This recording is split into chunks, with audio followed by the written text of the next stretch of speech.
Hello दोस्तों, यदि आप भी क्लास 9th का आज यानी 2 जुलाई को सोशल साइंस यानी सामाजिक विज्ञान का त्रैमासिक परीक्षा देने वाले हैं तो अभी की इस क्लास में हम लोग क्लास 9th के लिए सोशल साइंस यानी सामाजिक विज्ञान का क्वेश्चन पेपर देखेंगे 2 जुलाई त्रैमासिक परीक्षा के लिए। तो आप लोग इस क्लास में अंत तक बने रहिएगा। ये क्लास 9th के लिए सोशल साइंस यानी सामाजिक विज्ञान का क्वेश्चन पेपर है 2 जुलाई त्रैमासिक परीक्षा के लिए। यहाँ पर देख सकते हो क्लास 9th क्वार्टरली एग्जामिनेशन जुलाई 2026, त्रैमासिक परीक्षा जुलाई 2026। ये क्लास 9th के लिए सोशल साइंस का क्वेश्चन पेपर है।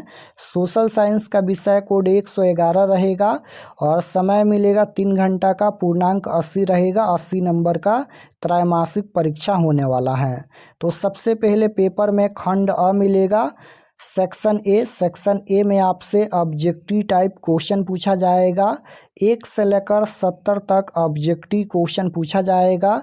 इनमें से किन्हीं 40 प्रश्नों के उत्तर देना है परीक्षा में। तो आइए पहला नंबर क्वेश्चन देखते हैं। फर्स्ट क्वेश्चन देखिएगा, यहाँ पर पूछा गया है। पहला नंबर क्वेश्चन है कि निम्नलिखित में कौन पूर्वांचल की पहाड़ियों में सम्मिलित है। तो कौन यहाँ पर पूर्वांचल की पहाड़ियों में सम्मिलित हैं। तो बिल्कुल इसका आंसर हो जाएगा इनमें से सभी, यानी पटकाई की पहाड़ियाँ, मणिपुर की पहाड़ियाँ और नागा की पहाड़ियाँ, इनमें से सभी हो जाएगा option number D right answer. Question number 2 यहाँ पर पूछा गया है कि किस देश को पूर्व का मोती कहते हैं। किस देश को पूर्व का मोती कहा जाता है। तो श्रीलंका को कहा जाता है। Right answer option number C हो जाएगा। क्वेश्चन नंबर 3 यहाँ पर पूछा गया है, निम्नलिखित में से किस देश से होकर कर्क रेखा गुजरती हैं। तो किस देश से होकर कर्क रेखा गुजरती हैं। तो राइट आंसर हो जाएगा इनमें से सभी, यानी चीन, म्यांमार और बांग्लादेश, ये तीनों देश से होकर कर्क रेखा गुजरती हैं। राइट आंसर डी हो जाएगा इनमें से सभी। क्वेश्चन नंबर 4 यहाँ पर पूछा गया है, निम्नलिखित में कौन सार्क का सदस्य नहीं है। तो सार्क का सदस्य कौन नहीं है। तो भारत सार्क का सदस्य नहीं है। राइट आंसर सी हो जाएगा। 5 नंबर क्वेश्चन है कि बोध गया किस भारतीय राज्य में स्थित है। तो बोध गया ये किस भारतीय राज्य में स्थित है। तो ये बिहार में स्थित है। Right answer option number B हो जाएगा, बिहार। क्वेश्चन नंबर 6 यहाँ पर पूछा गया है कि कोसी परियोजना में भारत की सहयोगी देश निम्न में कौन है। तो आंसर हो जाएगा Nepal, option number A right answer. Question number 7 यहाँ पर पूछा गया है कि अल नीनो क्या है। तो इसका आंसर हो जाएगा गर्म जलधारा है। राइट आंसर बी हो जाएगा, गर्म जलधारा। क्वेश्चन नंबर 8 यहाँ पर पूछा गया है कि बिहार का सबसे लंबा सड़क पुल निम्नलिखित में कौन है। तो बिहार का सबसे लंबा सड़क पुल कौन है। तो ये हो जाएगा JP Setu, Digha Patna. Right answer option number D हो जाएगा। क्वेश्चन नंबर 9 पूछा गया है यहाँ पर कि मैकमोहन रेखा किन 2 देशों की सीमा रेखा है। तो मैकमोहन रेखा किन 2 देशों की सीमा रेखा है। तो राइट आंसर हो जाएगा भारत और चीन की सीमा रेखा है। Option number B right answer. Question number 10 यहाँ पर पूछा गया है कि निम्नलिखित में कौन भारत की सर्वाधिक प्रदूषित नदी है, यानी सबसे अधिक प्रदूषित नदी कौन है। तो ये हो जाएगा Sabarmati, option number D right answer हो जाएगा। क्वेश्चन नंबर 11 यहाँ पर पूछा गया है कि भारत में वन्यजीव संरक्षण अधिनियम कब लागू हुआ। तो भारत में वन्यजीव संरक्षण अधिनियम 1972 में लागू हुआ। Right answer option number A हो जाएगा। 12 नंबर क्वेश्चन है कि विश्व में सर्वाधिक वर्षा किस स्थान पर होती है। तो सबसे अधिक वर्षा किस स्थान पर होती है। तो मासिन राम में होती है। Right answer option number C हो जाएगा। 13 नंबर क्वेश्चन है कि निम्नलिखित में कौन सी नदी सांगपो नाम से भी जानी जाती है। निम्नलिखित में कौन सी नदी है जो सांगपो नाम से भी जानी जाती है। तो बिल्कुल इसका आंसर हो जाएगा ब्रह्मपुत्र नदी, option number B right answer. Question number 14 पूछा गया है कि किस भारतीय प्रदेश में एक सींग वाला गैंडा पाया जाता है? तो राइट आंसर हो जाएगा असम में पाया जाता है। सी करेक्ट आंसर हो जाएगा असम में। क्वेश्चन नंबर 15 पूछा गया है कि भारत में दक्षिण पश्चिम मानसून का आगमन केरल तट पर कब से होता है? तो राइट आंसर हो जाएगा जून से होता है। Option number B right answer. Question number 16 पूछा गया है कि निम्नलिखित में कौन कावेरी नदी का उद्गम स्थान है? तो कावेरी नदी का उद्गम स्थान है तो ये हो जाएगा ब्रह्मगिरि की पहाड़ी। Option number A right answer. Question number 17 पूछा गया है निम्नलिखित में कौन झीलों के उदाहरण है? तो कौन यहाँ पर झीलों के उदाहरण है? तो 17 का राइट आंसर डी हो जाएगा इनमें से सभी। डल झील, उसके बाद उलर झील, सांभर झील, इनमें से सभी हो जाएगा। 18 नंबर क्वेश्चन पूछा गया है कि कैस्पियन सागर निम्नलिखित में क्या है? तो एक झील है। राइट आंसर बी हो जाएगा। क्वेश्चन नंबर 19 है कि निम्नलिखित में से कौन प्राकृतिक आपदा नहीं है? तो कौन प्राकृतिक आपदा नहीं है? बाढ़ ये प्राकृतिक आपदा है, भूकंप प्राकृतिक आपदा है, भूस्खलन प्राकृतिक आपदा है, लेकिन बम विस्फोट ये मानव के द्वारा होता है तो ये मानव जनित आपदा है, ये प्राकृतिक आपदा नहीं है। क्वेश्चन नंबर 20 पूछा गया है कि परमाणु बम सर्वप्रथम प्रयोग किस देश पर किया गया था? तो राइट आंसर क्या हो जाएगा? जापान पर किया गया था, हिरोशिमा पर। हिरोशिमा पर सबसे पहले परमाणु बम गिराया गया था तो जापान हो जाएगा, हिरोशिमा जापान में है। क्वेश्चन नंबर 21 पूछा गया है निम्नलिखित में कौन काला जार बीमारी का कारण है? तो राइट आंसर हो जाएगा बालू मक्खी। Option number A right answer. 22 number question पूछा गया है कुशहा तटबंध किस नदी से संबंधित है? तो कोसी नदी से संबंधित है। बिहार का शोक कोसी नदी को कहा जाता है। क्वेश्चन नंबर 23 पूछा गया है नाविक अमेरिगो वेस्पुची किस देश के निवासी थे? तो राइट आंसर हो जाएगा स्पेन के निवासी थे। Option number D right answer हो जाएगा स्पेन के।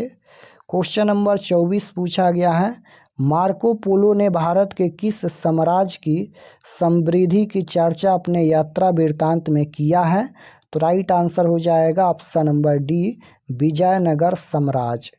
क्वेश्चन नंबर 25 नंबर क्वेश्चन है यहाँ पर कि पुर्तगाली भारत में किस वर्ष आए? तो पुर्तगाली भारत में किस वर्ष आए? तो 1498 में। Right answer option number B हो जाएगा 1498 में। क्वेश्चन नंबर 26 पूछा गया है यहाँ पर कि लैसेज फेयर का सिद्धांत किसने दिया? तो लैसेज फेयर का सिद्धांत किसने दिया? एडम स्मिथ ने दिया। Right answer option number C हो जाएगा। क्वेश्चन नंबर 27 पूछा गया है बोस्टन टी पार्टी घटना का संबंध किस देश से है? तो बोस्टन टी पार्टी घटना का संबंध ये किस देश से है? तो संयुक्त राज्य अमेरिका से है। Right answer option number B हो जाएगा। क्वेश्चन नंबर 28 यहाँ पर पूछा गया है। 28 नंबर क्वेश्चन देखिएगा कि स्पिरिट ऑफ लॉज नामक पुस्तक किसने लिखी? तो किसने लिखी? मॉन्टेस्क्यू ने। Right answer option number B हो जाएगा। क्वेश्चन नंबर 29 है कि धर्मनिरपेक्ष राज्य की स्थापना सर्वप्रथम किस देश में हुई? तो धर्मनिरपेक्ष राज्य की स्थापना सबसे पहले किस देश में हुई? तो संयुक्त राज्य अमेरिका में। Right answer option number D हो जाएगा। 30 नंबर क्वेश्चन है यहाँ पर कि मैं ही राज हूँ यह कथन किसका है? तो मैं ही राज हूँ यह कथन किसका है? तो यह कथन है लुई 14वां का। Right answer option number C हो जाएगा लुई 14वां। क्वेश्चन नंबर यहाँ पर देखिएगा ये 31 नंबर क्वेश्चन है, इसको छोड़ दीजिए। 32 नंबर क्वेश्चन देखिए यहाँ पर है कि जर्मनी को पराजित करने का श्रेय किस देश को है? तो जर्मनी को पराजित करने का श्रेय किस देश को है? तो रूस को। Right answer option number A हो जाएगा रूस को। क्वेश्चन नंबर 33 यहाँ पर पूछा गया है नाजी पार्टी का प्रतीक चिन्ह क्या था? तो नाजी पार्टी का प्रतीक चिन्ह क्या था? तो बिल्कुल इसका आंसर हो जाएगा स्वास्तिक। Option number D right answer.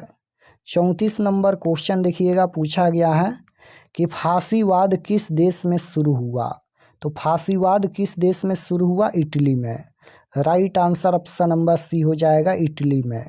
Question number 35 पूछा गया है कि किस संधि के तहत प्रथम विश्व युद्ध की समाप्ति की गई। तो किस संधि के तहत प्रथम विश्व युद्ध की समाप्ति की गई, तो वार्साय की संधि। Right answer option number B हो जाएगा, वार्साय की संधि। क्वेश्चन नंबर 36 पूछा गया है कि तुष्टीकरण की नीति किस देश की देन है। तो ये हो जाएगा इंग्लैंड की देन है। क्वेश्चन नंबर 37 है, यूरोप में गुटबंदी का जन्मदाता किसे माना जाता है। यूरोप में गुटबंदी का जन्मदाता किसे माना जाता है, बिस्मार्क को। Right answer option number B हो जाएगा, बिस्मार्क को। क्वेश्चन नंबर 38 पूछा गया है कि भूमिज विद्रोह कब हुआ। तो भूमिज विद्रोह कब हुआ, 1832 में। राइट आंसर सी हो जाएगा। क्वेश्चन नंबर 39 पूछा गया है कि भारत में सबसे बड़ी जनजाति कौन सी है। तो भारत में सबसे बड़ी जनजाति गोंड है। Right answer option number C हो जाएगा। 40 नंबर क्वेश्चन है, नाजीवाद किस विचारधारा के विरोधी था। तो राइट आंसर हो जाएगा समाजवाद के, option number C correct answer. Question number 41 है यहाँ पर, नाजीवाद के जनक निम्नलिखित में कौन थे। तो नाजीवाद के जनक निम्नलिखित में कौन थे, तो ये हो जाएगा Adolf Hitler, option number B right answer. 42 number question लिखिएगा यहाँ पर है कि मुसोलिनी के नेतृत्व में किस देश में सरकार बनी। तो राइट आंसर हो जाएगा इटली में सरकार बनी। तो 40 प्रश्नों का ही उत्तर देना है। चलिए हम आपको बताते हैं कि ऑब्जेक्टिव सब्जेक्टिव PDF कहाँ से डाउनलोड कर सकते हैं। और अगर आप लोग चैनल पर नए होंगे तो चैनल को ज़रूर सब्सक्राइब कर लेना, ताकि आने वाले नेक्स्ट क्लास आपके पास ज़रूर पहुँचे। तो objective subjective question answer PDF download करने के लिए गूगल पर चले आना है और आपको सर्च करना है RK expert study. RK expert study search करने के बाद यहाँ पर मिलेगा RK एक्सपर्ट स्टडी का फर्स्ट पेज। इस पर आपको क्लिक करना है। क्लिक करने के बाद ये ओपन हो जाएगा। ओपन होने के बाद आपको नीचे आना है क्लास 9th के सेक्शन में। तो यहाँ पर देखिएगा ये क्लास 9th का सेक्शन है। तो जैसे आपको सोशल साइंस का देखना है तो यहाँ पर दिया गया है, सभी सब्जेक्ट का क्वेश्चन पेपर है। जो भी सब्जेक्ट का देखना है क्लिक करके देख सकते हैं। तो जैसे सोशल साइंस का PDF देखना है तो इस पर क्लिक कीजिए। 2 जुलाई class 9th social science question paper quarterly exam 2026। Click करने के बाद यहाँ पर सब्जेक्ट देखिए, ये सोशल साइंस का पेज खुला है। एग्ज़ाम डेट आप लोग का 2 जुलाई को होने वाला है। ये सभी परीक्षा से संबंधित जानकारी है। और यहाँ पर मिलेगा ऑब्जेक्टिव आंसर की। ऑब्जेक्टिव आंसर यहाँ पर अपडेट कर दिया जाएगा, अभी अपडेट हो जाएगा। और नीचे आएंगे तो यहाँ पर सब्जेक्टिव क्वेश्चन डाउनलोड पर क्लिक करके आप लोग PDF डाउनलोड कर सकते हैं।